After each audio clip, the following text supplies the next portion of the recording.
Halo semua, kembali lagi bersama konten belajar sosiologi, narasi sosiologi.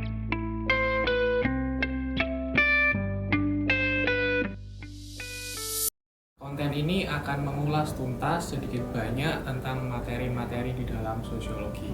Semoga memberikan manfaat buat kalian yang ingin belajar seputar sosiologi.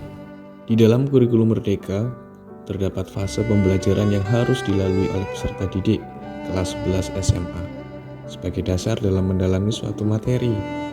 Pada akhir fase F ini, peserta didik diharapkan mampu memahami konsep dasar permasalahan sosial serta mengidentifikasi berbagai permasalahan sosial yang muncul akibat pengelompokan sosial di masyarakat.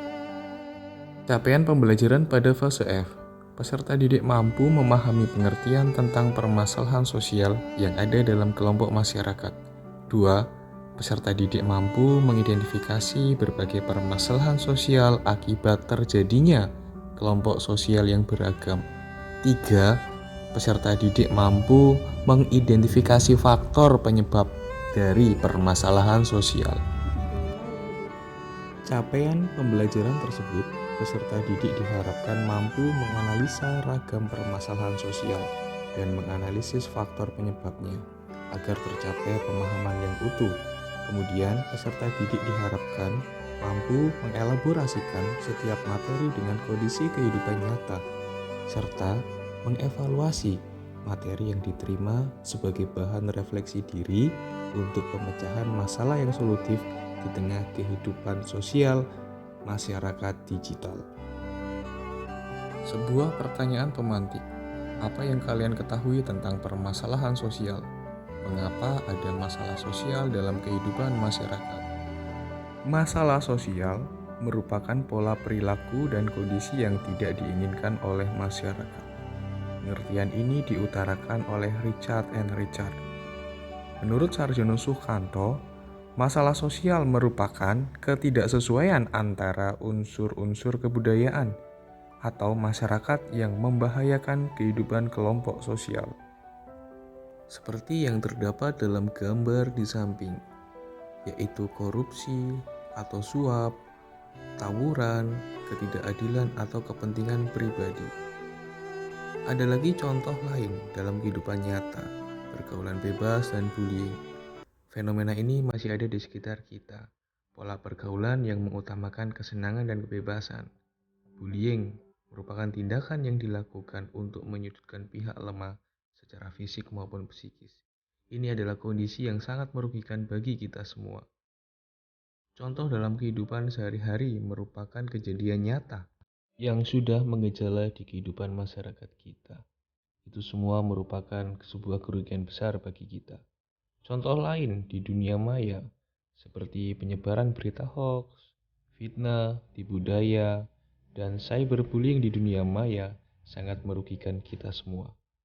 Salah satu contoh terbesar bagi bangsa ini adalah ketidakadilan dalam hal aksesibilitas dalam kehidupan sehari-hari, seperti tempat tinggal yang layak, sekolah, dan lain sebagainya. Kondisi ini menciptakan kemiskinan di lingkungan kota, kemiskinan yang bisa menciptakan tindakan kriminal dan pergaulan bebas. Sehingga kehidupan harmonis di dalam masyarakat menjadi terganggu. Masyarakat yang ingin hidup damai, tentram, kini terusik tatanan sosialnya akibat masalah sosial yang terjadi. Mengapa ada masalah sosial di dalam kehidupan kelompok masyarakat? Kelompok sosial yang merupakan sekumpulan orang memiliki hubungan sosial yang memiliki norma untuk mengatur kehidupan di dalamnya. Hal ini disebabkan karena norma dan nilai di dalam masyarakat sudah terdegradasi oleh banyaknya kepentingan, tujuan setiap individu. Norma dan nilai yang semakin pudar inilah yang menyebabkan perilaku dan tindakan sosial masyarakat tidak sesuai dengan harapan banyak orang.